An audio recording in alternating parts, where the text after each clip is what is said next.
ప్రభుత్వ నిర్లక్ష్యంతోనే విద్యార్థుల ఆత్మహత్యలు జరుగుతున్నాయని ఆరోపించారు రాష్ట్ర BSP chief RS Praveen Kumar. పేద బిడ్డలకు కావాల్సింది 6 గ్యారెంటీలు కాదని ప్రాణాలకు గ్యారెంటీ కావాలన్నారు. సీఎం రేవంత్ రెడ్డి గురుకులాలు, వసతి గృహాల్లో విద్యార్థుల ఆత్మహత్యలపై సమగ్ర విచారణ జరిపించి బాధ్యులపై చర్యలు తీసుకోవాలన్నారు. మీ 6 గ్యారెంటీలు తెలంగాణ ప్రజలకు అవసరం లేదు. మా పిల్లల ప్రాణాలకు ముందు గ్యారెంటీ ఇవ్వండి. మిమ్మల్ని అందరినీ నమ్మి, మీ అధికారులు నమ్మి ఇవాళ మరి మా పిల్లలను వసతి గృహాల్లో అడ్మిట్ చేసినాం. కానీ ఇవాళ వాళ్ళందరూ కూడా శవాలైతే వెళ్తా ఉన్నారు.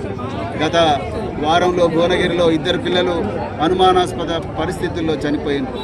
దాని మీద ఇంతవరకు ఎలాంటి యాక్షన్ లేదు. ఆ తడి ఆరకముందే నిన్న సూర్యాపేట, ఇమాంపేటలో ఇంకొక అమ్మాయి మరి చనిపోయింది. ఒక 2 రోజుల క్రితం నారాయణ హాస్టళ్లలో ఇంకొక విద్యార్థి మానసిక ఒత్తిడితోనే చనిపోయాడు. ఇట్లా తెలంగాణలో వరుస మరి మరణాలు జరుగుతూ ఉన్నాయి విద్యార్థులవి. 2022 సంవత్సరంలోనే దేశంలో 10,295 మంది విద్యార్థులు ఆత్మహత్యలు చేసుకున్నారు.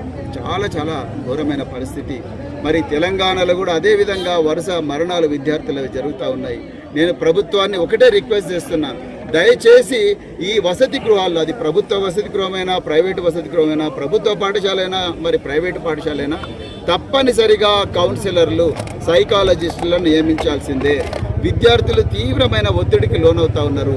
మళ్ళీ ప్రాణాలు పోయే పరిస్థితి వస్తుంది. మరి 5వ తరగతి నుండి 12వ తరగతి వరకు చాలామంది విద్యార్థులు, 50% విద్యార్థులు వాళ్ళే సూసైడ్ చేసుకుంటూ ఉన్నారు. అందుకొరకే దయచేసి ముఖ్యమంత్రి గారికి మళ్ళొకసారి రిక్వెస్ట్ చేస్తున్నా, మీరు అర్జెంటుగా సైకాలజిస్టులను, కౌన్సిలర్లను నియమించండి.